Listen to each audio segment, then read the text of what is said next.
Hi, this is Jan Price, and I'm at the Illuminate Film Festival, and I'm going to be interviewing the director of Wolf's Message, Jim Spruell. Welcome to the film festival, I'm Jim. happy to be here. It's nice to have you here. Thank you. As I was telling you earlier, I interviewed Suzanne on my show, on my podcast, and loved Wolf's Message. Thank you. And she talked in that interview about you and how she was looking for the perfect director. Right. So how did you two connect?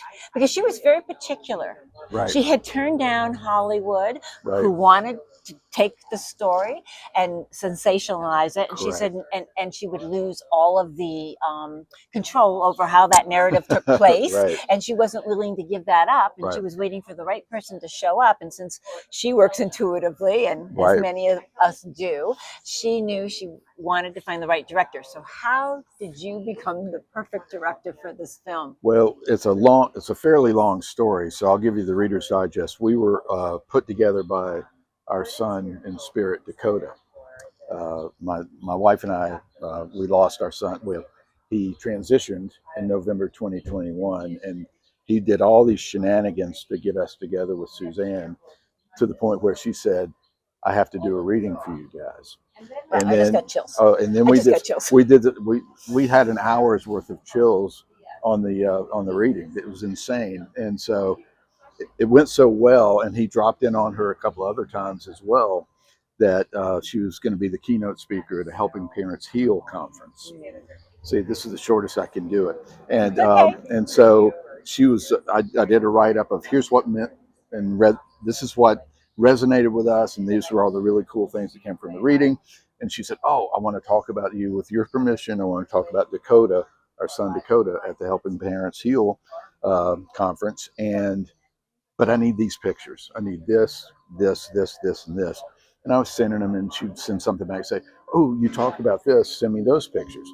Well, it kept going back and forth and back and forth. And in the meantime, she had been in touch with a psychic who told her, there will be a movie made from your work within this year. And so she trusted me with her book and her dealings and her story with Wolf. Mike and Beth Passacarnis trusted me with the legacy and the memory of their son. And since we had lost our son Dakota, I knew that I could treat it with empathy, sympathy, and a level of tenderness that most people couldn't. And Dakota he was not diagnosed schizophrenic like Wolf, but he struggled here. And so when I was reading Wolf's Message and listening to it, I was like, he sounds like Dakota. So I knew I had sort of a inside track on, I know this guy. I know Wolf. Never met him, but I know about him. And so she decided that I was the right person. And so when she and Mike and Beth gave me the thumbs up, it was like tears. I mean, I was so thrilled to be able to do it. So there's a divine plan. I believe always. There's always a hand in it, of all of it. And I said to Suzanne in the interview that I did with her that Wolf didn't feel comfortable being on this planet. Correct. And it sounds like Dakota didn't either. And I think sometimes people come on this planet for a short period of time. Right. For the lessons they need to teach us. Oh, yeah. Well, and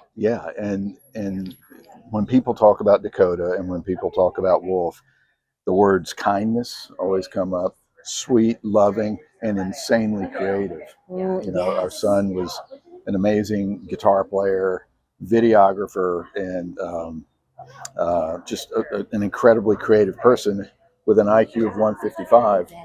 That's how you know he's adopted. Both our kids are adopted.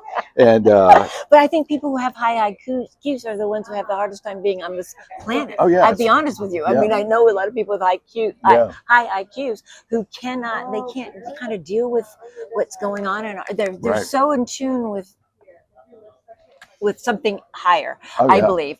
And therefore, because of that, they struggle being on this earth plane at this Right. time with all the things that are going on, and they feel it so deeply. Right. And I think that's why they go through what they go through. I agree. I think it's for people like Dakota, and also, again, never met him, but I think Wolf, they're so highly sensitive that Yes. the hurts hurt so deeply, Yes. but the highs are also incredibly Yes. high. Yes. And so it's that sort of balance, and it's really hard for them. It is. But I will tell you this before I forget about it in my tiny ADD brain. When Suzanne did her initial reading with me and my wife, one of the things that made no sense to us was, and this because this was way before she knew I was a filmmaker, it was way before she even knew I was a guitar player, singer, songwriter, and all that mess.